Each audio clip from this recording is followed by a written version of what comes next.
Welcome to the second edition of Air de Paris, the trendy magazine. I will share with you my addresses, what I've fallen for in Paris. Shopping, sports, cuisine, glamour. We'll talk about what's happening now. Air de Paris. Off we go.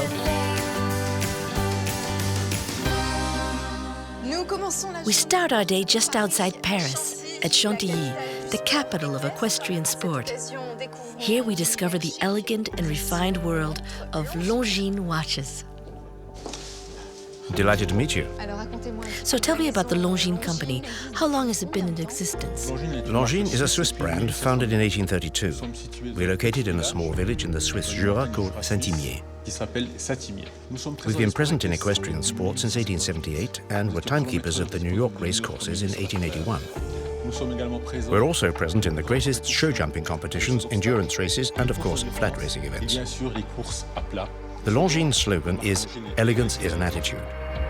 It's been our slogan for many years and constitutes the DNA of the brand, the elegance. Here we're in the grand stables of Chantilly, probably the most beautiful stables in the world, just opposite the racecourse, where there will be the great event embodying chic and glamour, the Prix de Diane. The Prix de Diane Longines. Which takes place on the 15th? The 15th of June, exactly. It's probably the most glamorous event in the world of sport. In 2013, we had Simon Baker as an ambassador, who is passionately fond of the equestrian world.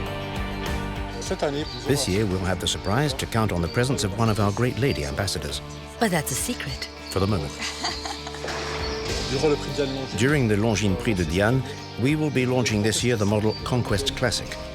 It's a model set with diamonds with a mother-of-pearl dial and an automatic movement visible through a transparent caseback. And for men? An automatic chronograph with an exclusive Longines movement. We'll be launching it at Roland Garros. We have been partnering Roland Garros for very many years. This year, we've also a tournament for young talent tennis players under the age of 13, coming from all over the world to participate in the Longines Future Tennis Aces to reveal tomorrow's tennis champion.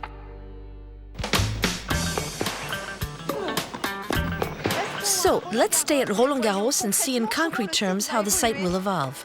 So, Guy Forget, tell us about the history of Roland Garros. Well, it's a wonderful story which began in 1928.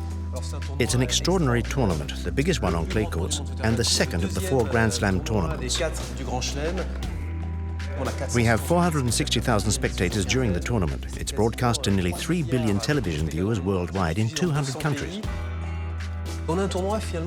It's a glam tournament. Players, both men and women from all over the world, dream of coming here to enjoy France and Paris. Unlike other Grand Slam tournaments, here in Paris we can't have more space. What we have here is a gem, and we've gambled on quality rather than quantity. We said to ourselves we have to modernize this stadium if we want to stay in the race, so we need a wide-range modernization that must be carefully thought out and carefully and precisely planned, because we want to preserve all the unique qualities of the Roland Garros tournament. Well, the big development, of course, on the stadium is the retractable roof, which means we can not only finish matches after nightfall, but it will mean spectators can follow the matches for the whole fortnight, whatever the playing conditions. I don't know if you will recall, 2 years ago, the final Nadal-Djokovic had to be finished on Monday. I was told there'll be a third court in the Serre d'Auteuil. I'm with the architect. Where will the new court be, Marc? Here we're in the magnificent Formigé greenhouses, which are in the heart of the Serre d'Auteuil, the absolute reference in the art of 19th century greenhouses. They've been our reference for the construction of this new court. Well, the new court will be here, in place of these technical greenhouses. Let me show you some pictures. Here's how it looks now, and here's what's projected. Just there are the large greenhouses which will open onto the esplanade. When you walk around the back of the greenhouses, there'll be a stadium partially integrated into the ground and create a natural relation between vegetation and sport. It's another way of visualizing sport. So that's it, and we hope that ultimately, thanks to this new stadium, following in the legend of Bjorn Borg, Yannick Noah, Rafael Nadal, of course, but also Mary Pierce, we'll very soon have a new tennis player, man or woman, to write his or her name on the trophy board. Waking up with the sun, you're ready for a run. It's such a good morning. Now we're heading to the Place de la Madeleine, to the Nicolas Boutique and Wine Bar, a wine cellar which came into being in 1822.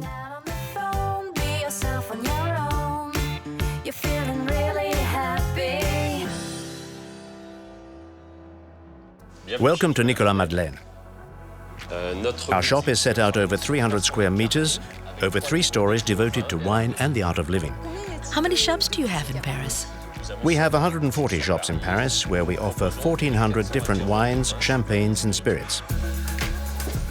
Every weekend we also hold wine tastings, and today it's a Sancerre, Le Clos de la Poussy. We can count on its fruit aroma, its flower aroma. Nicolas was founded in 1822, and the company's emblematic character was born 100 years later. Nectar, Nicolas' emblem.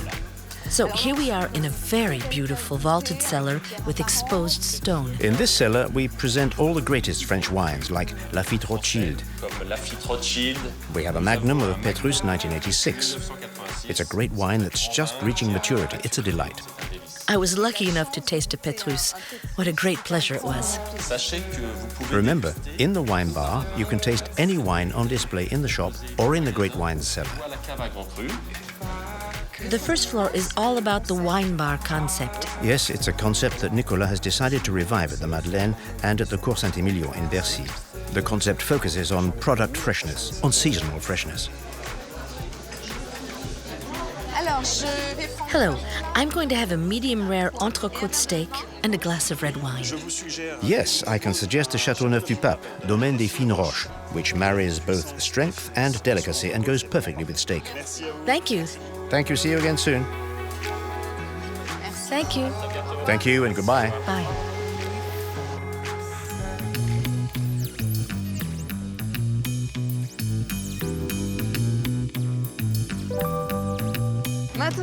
Now, I'd like to invite all those who love perfumes to come with me to discover a new shopping trend, the Parfumista Tour, a unique tour around exclusive perfume boutiques.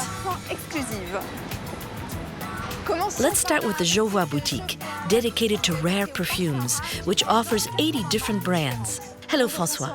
So tell us, what makes a rare perfume? Well, a rare perfume is above all a confidential one. It's an alternative perfumery, a perfumery of raw materials and in which there's a subfamily, that of haute parfumerie.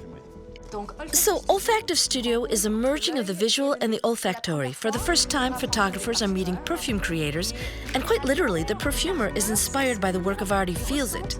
When you open the box, you see the artist's work, and then the bottle. Here it is, hot milk flavored with fresh spices. It smells so good. So, Kelly, look at this marvel from the House of Legacy Alexander J. Look at this spectacular presentation. Pearly bottles which really are works of art in their own right. We're now getting quite exceptional bottles. Now we shall go and meet our American cousins in the very special New York house of Aedes de Venustas. Our American brothers had the tasteful idea of producing this tiny purse spray. For the handbag. For the handbag. A little accessory. Now be careful with this perfume. It's not for everyone, right? No, this one is made with iris butter, so of course it's the smell of lipstick and everyone around you thinks your body is covered with kisses. And does it work? Oh, it works perfectly. Thank you, François. No, thank you. I'm going to carry on with my perfume shopping. Enjoy. The second boutique is that of Annick Goutal. We have an appointment at the Place Saint-Sulpice with Camille Goutal, the founder's daughter. Hello, Camille. Welcome. Tell me a little bit about the story of the house of Annick Goutal. The Annick Goutal Perfumery House was created by my mother in 1981. What was very special and unusual for that time was that she used her own life story and her own emotions in order to create perfumes. She called me her Petite Chérie, and she dedicated the perfume Petite Chérie to me. It's a beautiful gift. What is also beautiful is that my grandfather called her his Petite Chérie. It's a sweet scent, a light sweetness. There's a fruity note, yes, pear and peach, a velvet touch. You can smell it.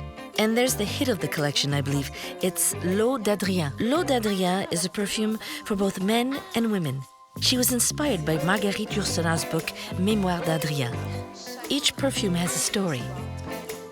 It's a sparkling and enveloping perfume, a fresh, timeless essence. Absolutely. People often love it at first scent. Thank you, Camille. Thank you. The last boutique of the day on the left bank, the Caron Boutique in Saint-Germain-des-Prés. Caron is one of the main houses of the Haute Parfumerie, and it was founded in 1904.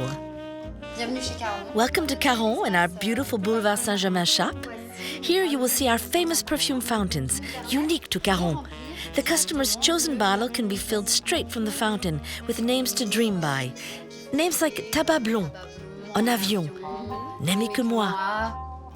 In fact, that's just part of the fairy tale world of the House of Caron, a boudoir universe. We work with French craftsmen who make very pretty bottles for us. So, this one has the Caron encrusted gold leaf and the hand-sculpted stopper. So, apart from the perfumes themselves that have been the house specialty since 1904, we also have powder, which is famous for being the finest powder in the world. For you, I'll use Andalouse. The powders are scented with rose of Bulgaria. It smells very good. That's perfect. Have a look at yourself.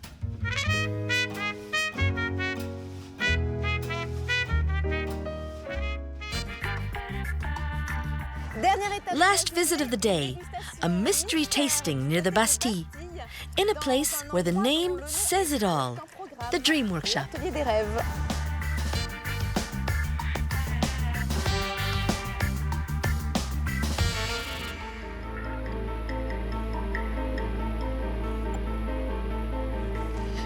Good evening. Good evening and welcome. We have brought you to this mysterious and surprising Parisian setting for an original tasting session, which requires a bit of dramatization. So, what will we be tasting? Well, you're about to discover our caviar. And since caviar is a rare and precious delicacy, at Bouterie we consider it must be served with style and flair.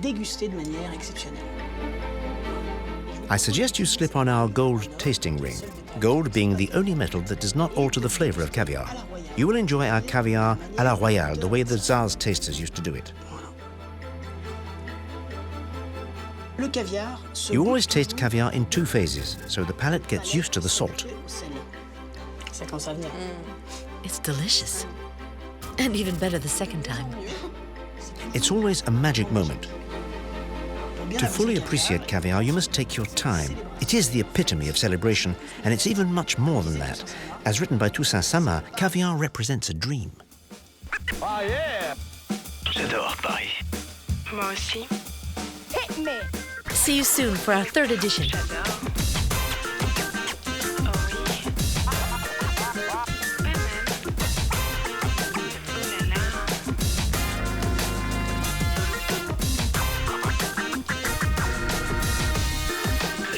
To know more, go to airdeparis.tv.